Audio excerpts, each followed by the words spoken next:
नमस्कार मित्रांनो, स्वामी समर्थ. सकाळी 10 वाजल्यापासून बसलो इथं. धंदा काय होत नाहीये. 1300 रुपये धंदा झाला मित्रांनो. तरी पण तुम्हाला एक सांगतो, माझी कळकळी ते गाडी धंद्यात येऊ नका राव, कुणीच येऊ नका. कारण CNG मागलाय, पेट्रोल मागलंय. आता बॅच बिलला काढायचे त्याला 10-12 हजार रुपये जाणार. टॅक्स आला की टॅक्सला 10 हजार रुपये जाणार. इन्शुरन्सला 27-28 हजार रुपये जाणार. हे GPS आहे ना, हे GPS ला जाणार तुमचे 18 हजार रुपये वर्षाला. परत तुमचा मेंटेनन्स आहे, टायर आहे, सगळं आहे. तुम्हाला सांगतो गाडीचा खर्च 1 लाख रुपये येतो मित्रांनो. आणि तुम्ही ह्या गाडी धंद्यात घुसताय का? लय गाड्या, फाड गाड्या झाल्यात.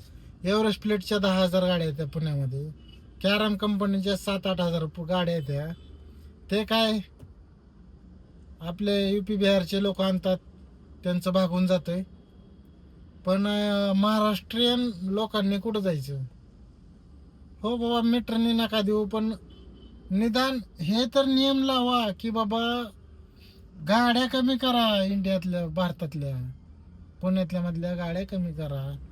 आणि नवीन येणाऱ्या माणसाला तर येऊच नाही. तुम्हाला सत्य परिस्थिती बघायची असेल तर माझा अनुभव सांगतो तुम्हाला. एअरपोर्टला जावा, नाहीतर रेल्वे स्टेशनला जावा, कधीही जावा. तुम्हाला सांगतो, तुम्हाला एनी टाईम तिथं 1,000 ते 2,000 गाड्या पडून असतात. आणि तुम्हाला सांगतो, ट्रिप पडता पडत नाही, रडकून देतात ड्रायव्हर लोक. तरी कुणाला बी हे धंदा द्यायचा असेल तर माझी एक विनंती आहे मित्रांनो, एखाद्या जुन्या अनुभवी ड्रायव्हरला विचारा.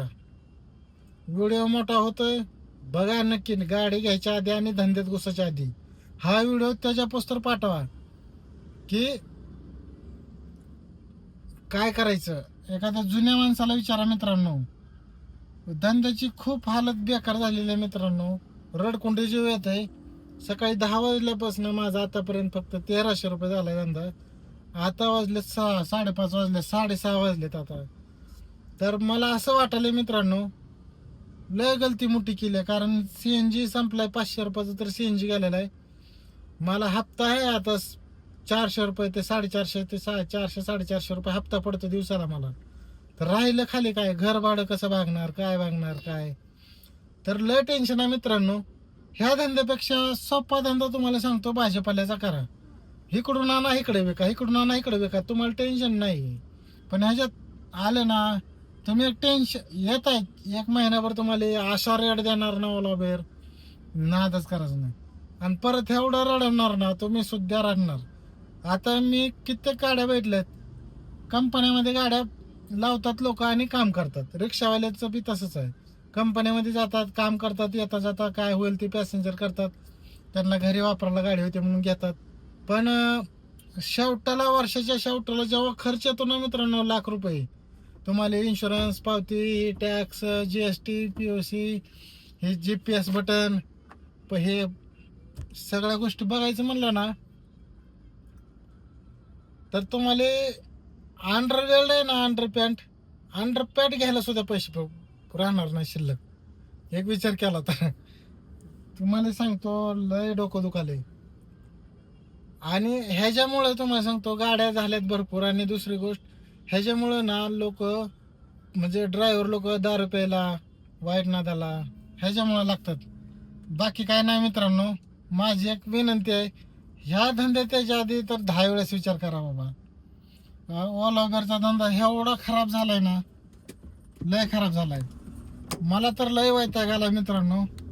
पण वैताग घेऊन काय करणार आहे? आता गाडी घेतली तर खरं आहे, पण पर्याय नाही. आपल्याला दुसरं काय येत नाही. मला, मी बी एवढं वर्ष गाडी चालवणार आहे, परत भाजीपाला धंद्यात घुसणार आहे मित्रांनो.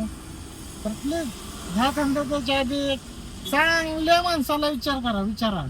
तुमच्या एकदम जवळचा असेल, तुम्ही विश्वास ठेवत असाल, अशा मित्रांवर विश्वास ठेवून गाडी घ्या. कारण अशी बी पोर आहे ती, तुम्हाला सांगतो, लय धंदा होतोय, दिवस रात्र मरतात ती लोक, लय धंदा होतोय असं तसं म्हणते. पण रिअल टाइम आले ना तुम्ही धंद्यात मित्रांनो, खूप परेशानी होणार. परेशानी म्हणजे तुम्हाला कोणी सपोर्ट नाही करणार, कारण तुमच्याकडे गाडी असते, तुम्हाला सगळं आहे, तुम्ही कुणाला पैसे बी मागू शकत नाही. तर माझी एक विनंती आहे मित्रांनो, धंद्यात घुसायच्या आधी एवढा एक ट्राय करा भावांनो, की विचार करून या धंद्यात. कारण मी तर परेशान झालोय. माझ्यासारखे असे भरपूर ड्रायव्हर आहेत जेणेकरून लय परेशान आहे ती. माझ्या जोडीदार आहे ती परेशान. डिझायर गाड्या आहेत त्यांची, रडकुंडी जे होते, कर्ज आहे 5-5 लाख रुपये त्यांच्यावरती गाडीच्या व्यतिरिक्त.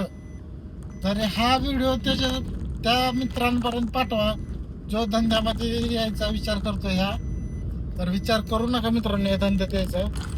चला, गुड मॉर्निंग, गुड नाईट. आणि पुण्या भावाला वाईट वाटलं तर मनापासून सॉरी भावा, मी काय चुकीचं नाही बोललो. तू जर नवीन बी धंद्यात आला आणि एक महिन्यानंतर बघ आणि मला नंतर कॉल कर की भावा खरं होतं तू बोलला ते. तर माझे फेसबुकला, यूट्यूबला सगळीकडे नंबर आहे. मला SMS कर, मी एनी टाइम तुझ्यासाठी राहीन. पण विचार करून ये भावा नवीन या धंद्यात. ठीक आहे, बाय भावा, वैतागलंय आलाय.